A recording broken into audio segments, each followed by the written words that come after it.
지난주 총회에 갔을 때에 아는 목사님들 여러분을 만나면서 대화를 하게 되어집니다.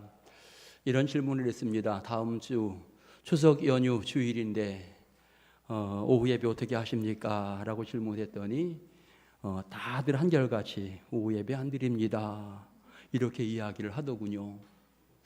마음속에 약간 갈등이 되었습니다. 여기도 안 드리고 여기도 안 드리고 저기도 안 드리는데 난 어떻게 할까?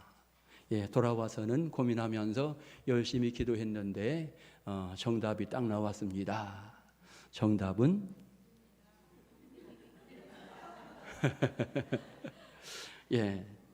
여러분, 우리는 코로나 시기에도 끊임없이 예배를 드렸다고 자부하면서 하나님 앞에 고백을 했습니다. 연휴, 여러분, 우리가 마음대로 예배를 정할 수 있는 이와 같은 상황이잖아요. 국가에서 쉬라고 한 것도 아니고 누가 방해한 것도 아닌데 굳이 우리가 그날 쉬겠다라고 할 이유가 저는 전혀 없다라고 생각을 하게 되었습니다. 코로나 시기에도 열심히 예배했는데 마찬가지로 다음 주일에도 오후 예배 드려야 되겠다, 이렇게 결론을 내리게 되었습니다. 여러분 중에는 이제 친정에 갈 수도 있고 시댁에 갈 수도 있고 쉴 할 수도 있겠습니다만, 거꾸로 생각하면 또 이곳에 오실 분도 있다라는 생각을 하면서 도리어 그분들에게는 고향교회 와서 한번 예배할 수 있는 또 하나의 기회가 되겠다, 그런 생각을 하면서 예배를 드림이 마땅하다, 이렇게 결론을 내리게 되었습니다. 오늘 참여하신 여러분, 다음 주일 특별한 일이 없으시다면 꼭 참여하셔서 하나님 앞에 영광 돌리시기 바라겠습니다.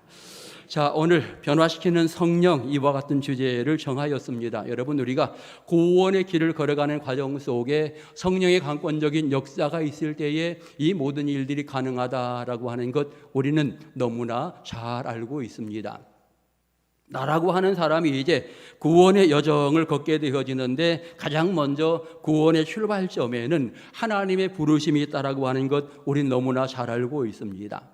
흔히 부르심에도 외적 부르심, 내적 부르심 이렇게 이야기하게 되어지는데, 하나님이 예정하여서 내가 선택되었다라고 하는 것 중요한 하나의 부분이고요.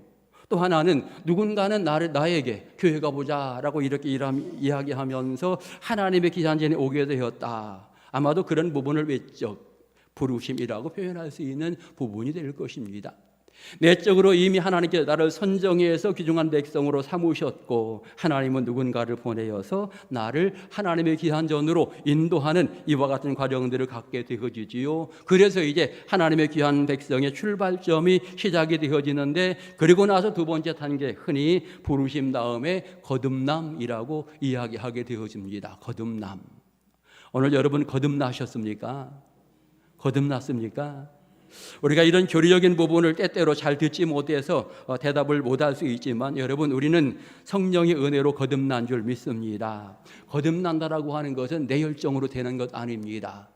거듭난다라고 하는 엄밀히 말하면 우리 인생의 주인이 바뀌었다라고 하는 이와 같은 의미이지요. 과거에는 공중원에 잡은 자가 우리를 잡고 있었는데 하나님이 예정해서 나를 교회로 부르시더니 이제는 나를 성령의 사람으로 만들었다라고 하는 이와 같은 측면의 거듭남이라고 표현하면서, 이제는 하나님이 또는 성령께서 나의 주인이 되셨다라고 하는 이와 같은 거듭남의 과정이 있게 되는 것입니다.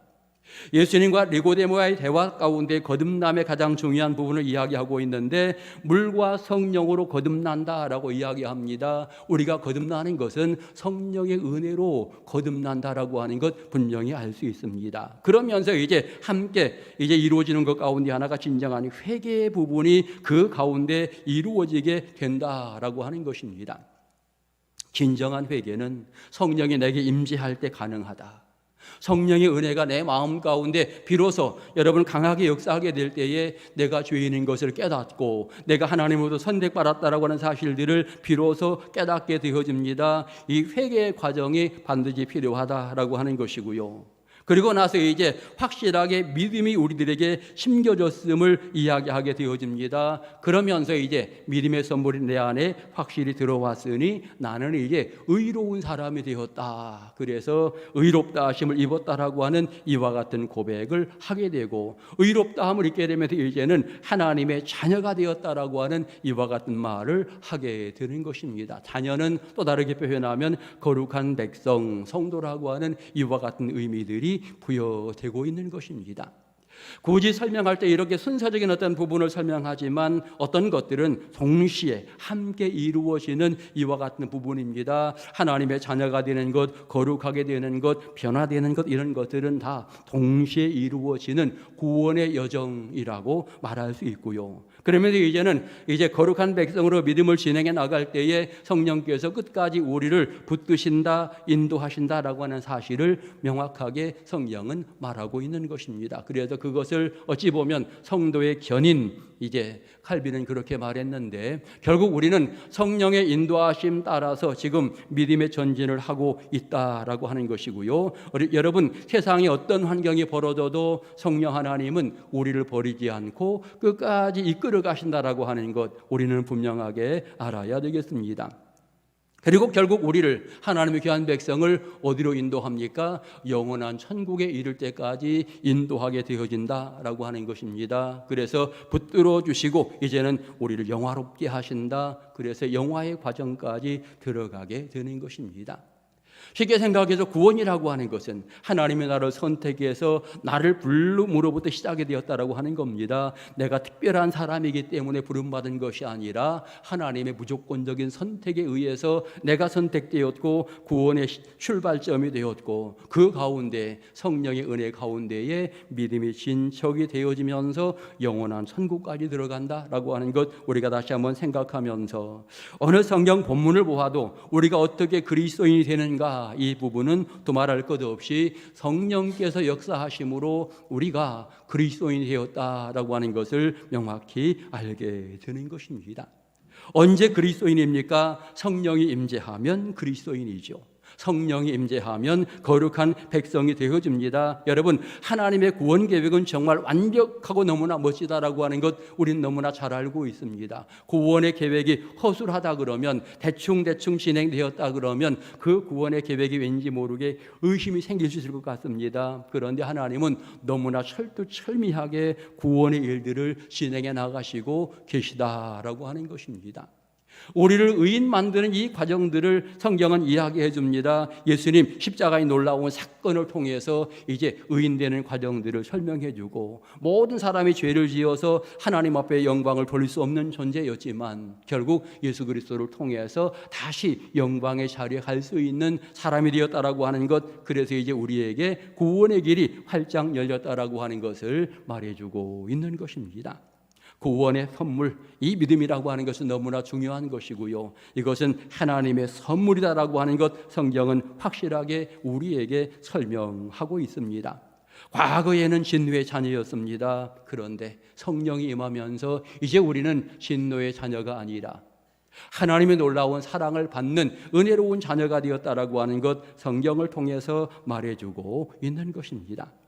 자, 그렇다고 하면 이제 그리스도인들은 어떻게 살아야 되는가? 이제 삶의 문제가 또 하나 중요한 부분이 되겠는데, 이제 성령이 나를 지배하고 있으니 우리는 더 이상 육신의 소욕대로 살면 안 된다라고 하는 것이 오늘 성경의 중요한 가르침입니다. 이제는 더 이상 율법에 매여서 살지 말고, 이제는 더 이상 육신의 소욕에 매여서 살지 말고, 이제는 성령의 인도하심 따라서 살아야 된다. 결국 또 다르게 표현하면 성도는 항상 예수 안에서 살아야 된다라고 하는 것을 분명하게 보여주고 있는 것입니다. 예수 안에 산다라고 하는 것, 이것은 예수님의 가르침들을 내 마음에 품고 날마다 그 주님과 함께 살아가는 것을 의미하는 것입니다.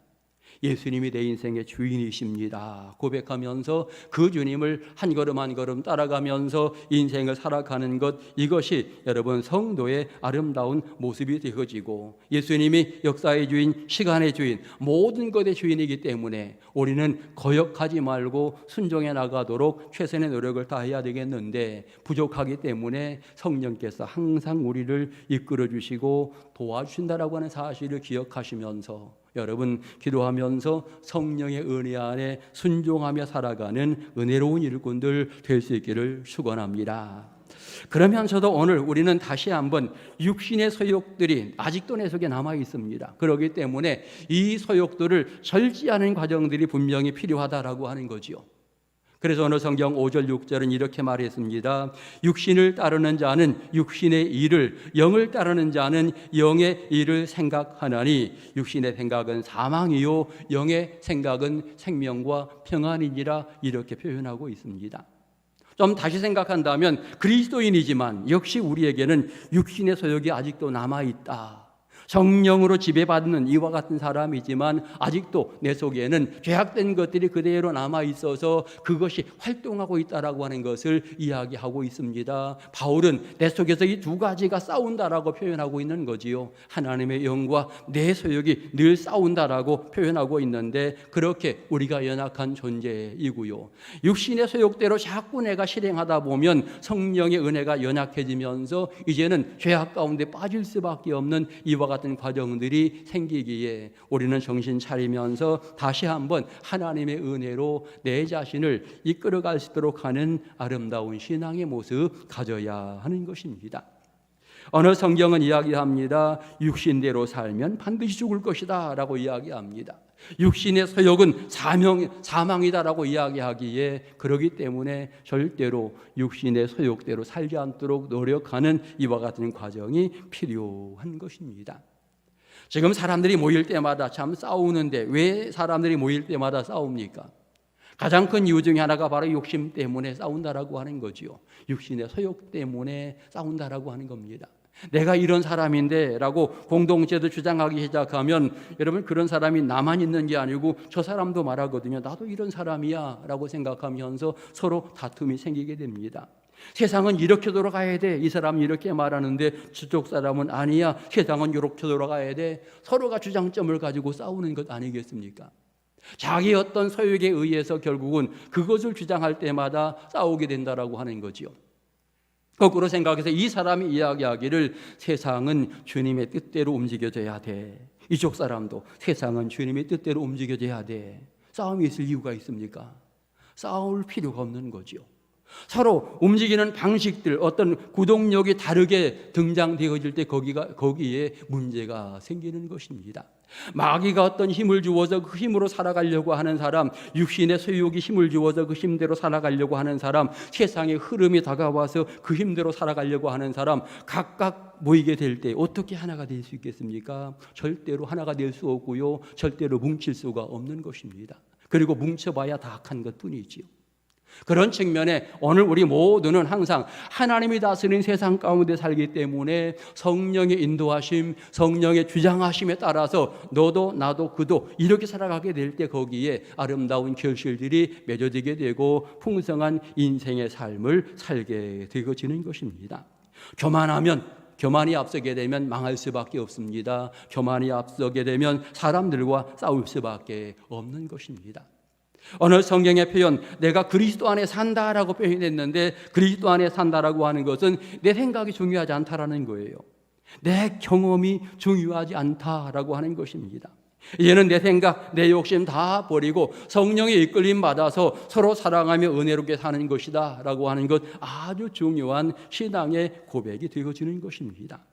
오늘 예수님 십자가 앞에서 우리는 다 내려놓아야 합니다. 생각해 보십시오. 예수님 하늘 영광 다 버리고 십자가를 지셨는데 그 십자가를 보면서 여러분 뭘 생각합니까? 내가 영광의 자리에 가야 되겠다? 어찌 그런 생각할 수 있겠습니까? 내가 내 실리를 챙겨야 되겠다? 십자가 앞에서 어떻게 그런 생각을 할 수 있습니까? 모든 것 다 포기하신 주님을 배운다면, 나도 포기해야 되는 거구나, 나도 버려야 되는 거구나, 여러분, 이것이 십자가 앞에서 할 수 있는 생각인 것이고요. 성령께서는 바로 그와 같은 은혜들을 우리에게 주신다라고 하는 것, 여러분 분명하게 생각을 해야 하는 것입니다. 진정한 은혜의 사람은요, 누구를 만나든지 내가 저 사람을 향하여 불평하거나 원망하거나 저 사람을 평가하거나 나쁘게 말하지 않습니다. 아, 그 사람 어떤 생각이 있구나, 뭐 그런 정도로 생각하는 거지요. 여러분, 나쁘게 생각하면 나에게 굉장히 손해가 되는 거예요. 절대 이익이 되지 않습니다. 다른 사람 함부로 말하고 비방하고 욕하는 거, 여러분 절대 유익이 되지 않습니다. 영적으로 큰 손해가 되는 것이죠. 그런 측면에 항상 믿음의 사람은 저 사람이 어떻게 살아가든 정말 바르게 살아가기 위해서 기도하면서 여러분 잘 되기를 소망하는 이와 같은 모습을 갖는 것뿐이지, 잘못되었다고 지적하고 공격하다 보면 나도 결국 나쁜 사람일 수밖에 없다라고 하는 것, 여러분 기억할 수 있기를 바라겠습니다. 아무튼 오늘 성경을 통해서 분명하게 우리는 생각해 봅니다. 성령께서 우리를 바꿔주실 때에 그 성령에 순종해 나가는 자가 은혜로운 성도인 것을 다시 한번 깨달으면서, 성령께 순종할 때 하나님이 기뻐하신다, 성령께 순종하려면 육신의 소욕을 버려야 된다, 이와 같은 진리들을 깨달으면서 순종하시기 바라겠습니다. 자, 그러면 이제 하나님의 귀한 자녀가 되었는데 자녀에게 어떤 은혜를 주시는가, 성경은 여러 가지로 표현하고 있습니다. 오늘 오전에도 제가 그런 말씀을 드렸는데, 자녀는 무한한 권세를 가진다라고 하는 것이 성경의 아름다운 가르침인 것입니다. 영접하는 자, 그 이름을 믿는 자에게 하나님의 자녀가 되는 권세를 주셨다라고 성경은 이야기합니다. 자녀가 권세인 거예요. 아주 특별히 하나님의 자녀는 아주 큰 권세를 가진 것이다, 자랑스럽게 생각해야 되고요. 여러분, 그리고 성경은 이야기합니다. 내가 사망의 음침한 골짜기로 다닐지라도 해를 두려워하지 않는다, 주께서 나와 함께 하시기 때문이다, 이렇게 이야기하고 있는 것입니다. 결국 이 모든 것들은 다 자녀가 누릴 수 있는 놀라운 권세인 것을 이야기하고 있는 것입니다. 뿐만 아니라 자녀는 이제 이미 사망의 문제가 해결되었다라고 하는 것, 오늘 성경의 가르침입니다. 1절은 그렇게 말했습니다. 그리스도 예수 안에 있는 자에게는 결코 정죄함이 없나니 라고 표현합니다. 죄의 문제가 해결이 되어서 이제는 사망의 문제도 해결이 되고 영원한 부활에 동참한다라고 하는 것을 말하고 있는 것입니다. 그래서 영원한 생명을 얻게 되어지는데, 이 영원한 생명을 주실 분은 오직 예수라고 하는 것, 우리가 다시 한번 확인하면서 날마다 주님 중심으로 내 인생을 살아가야 하는 것입니다. 다른 이로서는 구원받을 수 없나니 천하 사람에게 구원 얻을 만한 다른 이름 주신 적 없다라고 성경은 분명히 말해줍니다. 그런 측면에 오직 예수라고 하는 사실을 강조해야 되고요.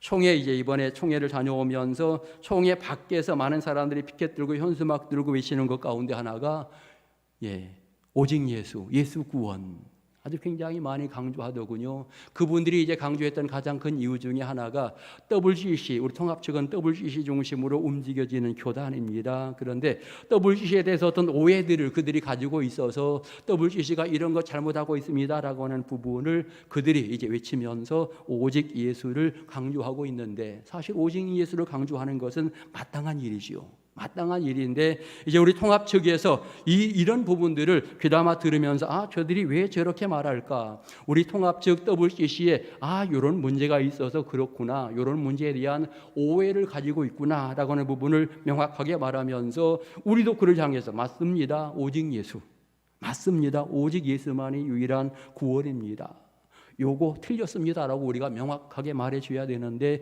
그 명확하게 말을 안 해주니까 저 사람들이 데모하는 이런 모습을 가지게 되어집니다. 여러분 기억하십시오. 구원은 오직 예수, 맞습니까? 분명합니다. 다른 길 없어요.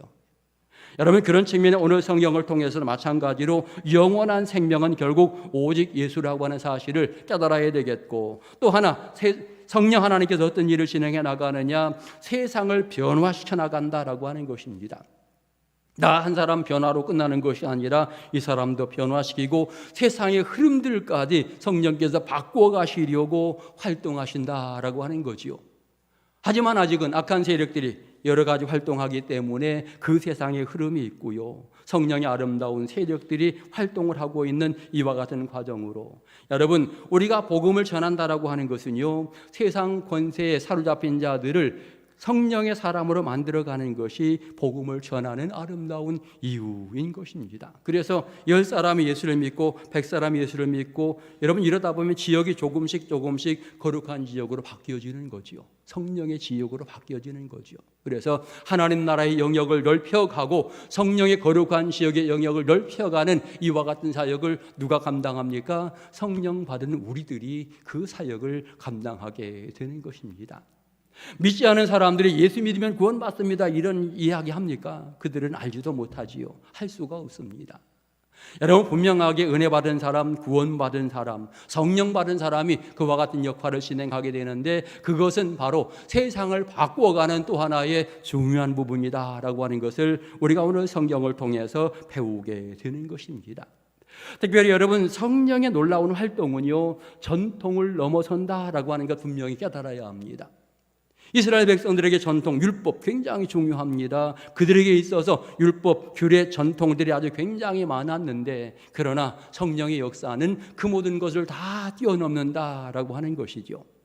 다시 말하면 구약 시대에는 유대인들, 혈통적인 유대인들이 구원받는다라고 이야기했는데 성령의 강력한 역사는 혈통이 아니다. 누구든지 성령이 임하면 구원을 받는다. 이제 그들이 어떤 율법들이 사라지는 이와 같은 모습으로 여러분, 성령은 전통을 넘어서고 율법을 넘어서는 이와 같은 모습을 보여주고 있는 것입니다. 지금 이 시대 교회가 옛날처럼 계속해서 일들을 진행해 나간다라고 그러면 그 교회는 절대로 성장할 수 없습니다. 교회는 세상을 향하여 열려있는 교회가 되어야 합니다. 문화적인 어떤 부분들을 잘 생각하면서 그들에게 맞추어서 복음을 확실하게 심어주는 이와 같은 과정이 필요한 것입니다. 선교사들이 이제 다른 지역에 나가서 복음을 증거하게 되어지는데 굉장히 여러 가지 어려운 상황에서 복음을 증거하려고 노력을 합니다. 그런데 가만히 보니까 너무나 살기 어려워서 가장 먼저 먹여줘야 되겠습니다. 그리고 입혀줘야 되고 그리고 집을 지어줘야 되고. 그런데 여러분, 그거 굉장히 중요한데 그 과정마다 뭘 해야 되느냐? 예수 구원을 얘기해야 됩니다. 예수 구원 얘기하지 않고 그것만 자꾸 하다 보니까 나중에는 그게 선교라고 생각을 하면서 문제가 되어지는 경우들 굉장히 많다라고 하는 거죠. 오늘 저와 여러분이 이제 교회 일들을 감당해 나가며 모든 사람들에게 바로 그와 같은 방식으로 이웃에게 정말 문을 활짝 열어놓고 그들을 사랑하지만 항상 우리는 예수 구원, 예수 믿으십시오 이 이야기를 해야 된다라고 하는 것입니다. 성령께서 바로 그것을 원하신다. 하나님께서 바로 그것을 원하신다라고 하는 것을 깨달으시면서 여러분, 그것도 역시 내 힘으로는 부족하다라고 하는 것도 고백하지 아니할 수 없습니다. 성령 받아야 비로소 이 일을 감당할 수 있다. 성령이여 내게 은혜 부어주시고 이제는 내가 나가서 확실히 복음을 전하도록 인도하여 주시옵소서. 여러분, 기도하시면서 쓰임 받으시기를 바라고, 특별히 이제 10월 맞이하게 될 텐데 결실의 계절입니다. 신앙의 아름다운 결실을 매적하는 가운데에 두 가지 방향성을 분명히 가져야 합니다. 첫째는 내 개인적인 신앙의 열매들이 아름답게 맺어져 가야 합니다. 신앙이 성숙해야 되는 거죠. 하나님과 더욱더 가까워져야 되는 것이고 은혜가 더욱더 충만한 이와 같은 사람이 되어야 합니다. 그리고 나가서 외형적으로 여러분, 내가 복음을 증거하며 사명을 감당하면서 그 일들이 아름답게 성취됨으로 아름다운 열매들이 맺어가야 합니다. 이 두 방향으로 좋은 신앙의 열매들이 아름답게 맺어가게 될 때에 하나님께는 영광이 되고 우리에게는 행복이 되어지는 것입니다. 나를 변화시키시는 성령 하나님 계심을 기억하시고, 성령이여 나를 변화시켜 주옵소서, 성령이여 저 사람을 변화시켜 주시옵소서 늘 기도하면서 귀하게 쓰임받는 은혜로운 일꾼들 될 수 있기를 축원합니다. 기도드리겠습니다. 걸어가신 하나님 아버지 감사합니다. 죄로 허물로 죽을 수밖에 없는 우리들 하나님은 선택하시고 구원의 은혜를 부어주시고 자녀 삼아주신 것 감사합니다. 자녀답게 성령 충만함 입어서 나가 사명을 감당해 나가도록 역사하여 주옵소서. 예수님의 이름으로 기도드립니다. 아멘.